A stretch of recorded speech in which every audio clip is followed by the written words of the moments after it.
Computer and mobile tips YouTube channel subscribe ചെയ്യുക. പുതിയ വീഡിയോകളുടെ നോട്ടിഫിക്കേഷനായി ബെൽ ഐക്കണിൽ അമർത്തുക. ഹലോ ഫ്രണ്ട്സ്, എല്ലാവർക്കും computer and mobile tips YouTube ചാനലിലേക്ക് സ്വാഗതം. ഇന്നത്തെ വീഡിയോ ഞാൻ നിങ്ങളുമായി ഷെയർ ചെയ്യുന്നത് ഒരു ആൻഡ്രോയിഡ് ആപ്ലിക്കേഷനെ കുറിച്ചാണ്. ഞാനിവിടെ പ്ലേ സ്റ്റോർ ഓപ്പൺ ആക്കിയാണ്. പ്ലേ സ്റ്റോർ ഓപ്പൺ ആക്കിയതിനു ശേഷം നിങ്ങൾക്ക് ഇവിടെ കാണാൻ സാധിക്കും ഈ ആപ്ലിക്കേഷന്റെ പേര് EAS എന്നാണ്, ഈസി ആപ്പ് സ്വിച്ചർ. ഇത് വളരെ യൂസ്ഫുൾ ആയിട്ടുള്ള ഒരു ആപ്ലിക്കേഷനാണ്. ഇതുപോലെയുള്ള ഒരുപാട് ആപ്ലിക്കേഷനുകൾ പ്ലേ സ്റ്റോറിൽ ഡൗൺലോഡ് ചെയ്യാൻ സാധിക്കും. എന്നാൽ അതിൽ നിന്നൊക്കെ ഒരു ഡിഫറെന്റ് ആയിട്ടുള്ള ലുക്കാണ് ഈ ആപ്ലിക്കേഷനിൽ നമുക്ക് ലഭിക്കുന്നത്.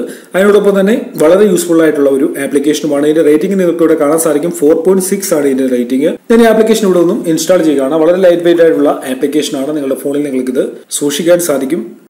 ആപ്ലിക്കേഷൻ ഇൻസ്റ്റാൾ ആയി. ഞാൻ ജസ്റ്റ് ഇത് ഇവിടെ ഒന്നും ഓപ്പൺ ആക്കിയാണ്. ഓപ്പൺ ആക്കുമ്പോൾ ഇതേപോലെ ഗോ ടു സെറ്റിംഗ്സ് എന്ന് പറയുന്ന ഒരു ഓപ്ഷൻ കാണാൻ സാധിക്കും.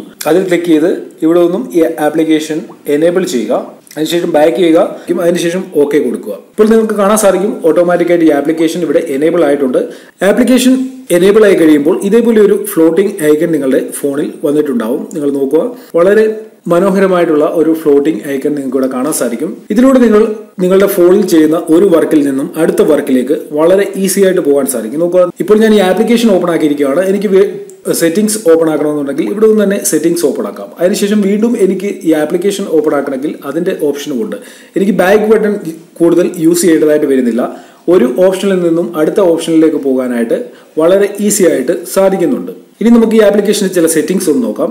ചൂസ് ഡീഫോൾട്ട് ആക്ഷൻ എന്നുള്ള ഒരു ഓപ്ഷൻ ഉണ്ട്. ഇവിടെ നിങ്ങൾക്ക് കാണാൻ സാധിക്കും സ്വിച്ച് ടു പ്രീവിയസ് ആപ്പ്. അതായത് നമ്മളൊരു ആപ്ലിക്കേഷൻ ഓപ്പൺ ആക്കിയിട്ടുണ്ടെങ്കിൽ ഈ ഫ്ലോട്ടിംഗ് ഐക്കണിൽ ക്ലിക്ക് ചെയ്ത് കഴിയുമ്പോൾ പ്രീവിയസ് ആപ്പിലേക്കാണ് പോകുന്നത്. അതിന് പകരമായിട്ട് ഷോ ഫ്ലോട്ടിംഗ് പാനൽ എന്നുള്ളത് സെലക്ട് ചെയ്യുക. ഇവിടെ നിങ്ങൾക്ക് കാണാൻ സാധിക്കും ഇവിടെ പുതിയൊരു ഫ്ലോട്ടിംഗ് പാനൽ വന്നിരിക്കുന്നത് കാണാൻ സാധിക്കും. നമുക്ക് ഇതിൽ ക്ലിക്ക് ചെയ്ത് ഇത് ഓപ്പൺ ആക്കുകയും ഹൈഡ് ചെയ്യുകയും ചെയ്യാൻ സാധിക്കും ഇതേപോലെ.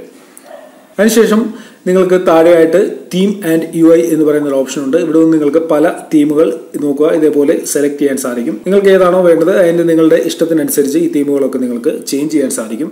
ഞാൻ ഏതായാലും തീമുകളൊന്നും തന്നെ സെലക്ട് ചെയ്യുന്നില്ല. ഇതിന്റെ സൈസ് നിങ്ങൾക്ക് ഇവിടെ നിന്ന് കൂട്ടുകയും കുറയ്ക്കുകയും ഒക്കെ ചെയ്യാം. ട്രാൻസ്പെറൻസി കൂട്ടുകയും കുറയ്ക്കുകയും ചെയ്യണമെങ്കിൽ ഇവിടെ നിന്ന് ട്രാൻസ്പെറൻസി കൂട്ടുകയും കുറയ്ക്കുകയും ചെയ്യാൻ സാധിക്കും. അതൊക്കെ നിങ്ങളുടെ ഇഷ്ടത്തിനനുസരിച്ച് ഓരോ ആപ്ലിക്കേഷനുകൾ യൂസ് ചെയ്യുന്ന അവരുടെ ഇഷ്ടത്തിനനുസരിച്ചാണ്. ഞാനിപ്പോൾ പറഞ്ഞു വന്ന് ഇത്ര പെർസെൻറ്റേജ് വെക്കണമെന്ന് പറഞ്ഞാൽ നിങ്ങൾ അതൊന്നും വെക്കത്തില്ല. അപ്പോൾ നിങ്ങളുടെ ഇഷ്ടത്തിനനുസരിച്ച് നിങ്ങൾ അതൊക്കെ ചെയ്യുക. ഹൈഡ് ഫ്ലോട്ടിംഗ് ഐക്കൺ എന്ന് പറയുന്ന ഒരു ഓപ്ഷൻ ഉണ്ട്. ഇവിടെ നിങ്ങൾക്ക് കാണാൻ സാധിക്കും ഓൾവേസ് ഹൈഡ് എന്ന് പറയുന്ന ഒരു ഓപ്ഷൻ ഉണ്ട്. അതിൽ ക്ലിക്ക് ചെയ്ത് കഴിഞ്ഞാൽ നിങ്ങൾക്ക് ഇതേപോലെ നിങ്ങളുടെ ഫോണിന്റെ സ്ക്രീനിന്റെ സൈഡിൽ നിന്നും ഇത് ഓപ്പൺ ആക്കാൻ സാധിക്കും. ഫ്ലോട്ടിംഗ് ഐക്കൺ നിങ്ങൾക്ക് ലഭിക്കത്തില്ല. ഫ്ലോട്ടിംഗ് ഐക്കൺ ഇങ്ങനെ കാണുന്നത് തന്നെയാണ് എനിക്ക് ഇഷ്ടപ്പെട്ടത്. നിങ്ങളുടെ ഇഷ്ടത്തിനനുസരിച്ച് ചെയ്യാം. അതിനുശേഷം നിങ്ങൾക്ക് ഇവിടെ അഡ്വാൻസ്ഡ് സെറ്റിംഗ്സ് എന്ന് പറയുന്ന ഒരു ഓപ്ഷൻ ലഭിക്കും. ഇവിടെ ഈ ഫ്ലോട്ടിംഗ് പാനലിന്റെ ഐക്കൺ ഏതെങ്കിലും ഒരു പ്രത്യേക സ്ഥലത്ത് ഫിക്സ് ചെയ്യണമെങ്കിൽ ഫിക്സ് ചെയ്യാൻ സാധിക്കും. നോക്കുക, ഞാൻ ഇതിവിടെ ഫിക്സ് ചെയ്തു. ഇതിപ്പോൾ ഇവിടെ നിന്ന് എനിക്ക് മൂവ് ചെയ്യാൻ സാധിക്കുന്നില്ല. ഈ ഐക്കൺ ഇവിടെ ഫിക്സ് ആയിരിക്കുകയാണ്. അപ്പോൾ നിങ്ങൾക്ക് അങ്ങനെ ഒരു ഫീച്ചർ ഇതിൽ ലഭിക്കും. ഇതൊരു ഫ്രീ വേർഷൻ ആണ്. ഇതിന്റെ പ്രോ വേർഷൻ പർച്ചേസ് ചെയ്യേണ്ട ആവശ്യമില്ല. അതിനുശേഷം നോക്കുക, ഇത് ടിക്ക് മാർക്ക് ഒഴിവായി കഴിഞ്ഞാൽ നിങ്ങൾക്ക് ഇത് മൂവ് ചെയ്യാനും സാധിക്കും. അതുപോലുള്ള മറ്റൊരു ഫീച്ചറാണ് ഇവിടെ നിങ്ങൾക്ക് ആപ്ലിക്കേഷന്റെ ഒരു ലിസ്റ്റ് വ്യൂ ലഭിക്കും. ഇവിടെ നിങ്ങൾക്കൊരു ഓപ്ഷൻ കാണാൻ സാധിക്കും. ഇതിൽ ക്ലിക്ക് ചെയ്ത് കഴിഞ്ഞാൽ ആപ്ലിക്കേഷൻ നിങ്ങളുടെ ഫോണിൽ ഇൻസ്റ്റാൾ ചെയ്തിട്ടുള്ള ആപ്ലിക്കേഷനുകളുടെ എല്ലാം ഒരു ലിസ്റ്റ് വ്യൂ ലഭിക്കും. അത് വേണമെന്നുണ്ടെങ്കിൽ നിങ്ങൾക്ക് ലിസ്റ്റ് വ്യൂ എടുത്ത് നിങ്ങൾക്ക് ആവശ്യമുള്ള ആപ്ലിക്കേഷൻ ഇവിടെ നിന്ന് ഡയറക്റ്റ് ആയിട്ട് ഓപ്പൺ ആക്കാൻ സാധിക്കും. അപ്പോൾ എല്ലാവർക്കും വീഡിയോ ഇഷ്ടപ്പെട്ട് കാണുമെന്ന് ഞാൻ കരുതുന്നു. വീഡിയോ ഇഷ്ടപ്പെട്ടിട്ടുണ്ടെങ്കിൽ നിങ്ങളുടെ സുഹൃത്തുക്കൾക്ക് ഷെയർ ചെയ്യുക. അതിനോടൊപ്പം തന്നെ വീഡിയോ ലൈക്ക് ചെയ്യുക. വീഡിയോ ഇഷ്ടപ്പെട്ടിട്ടില്ല എന്നുണ്ടെങ്കിൽ ഡിസ്ലൈക്കുകളിലൂടെയും അത് അറിയിക്കാൻ സാധിക്കും. ഓക്കെ ഫ്രണ്ട്സ്, ഇതിലും നല്ല അറിവുകളുമായി നമുക്ക് അടുത്ത വീഡിയോയിൽ കാണാം.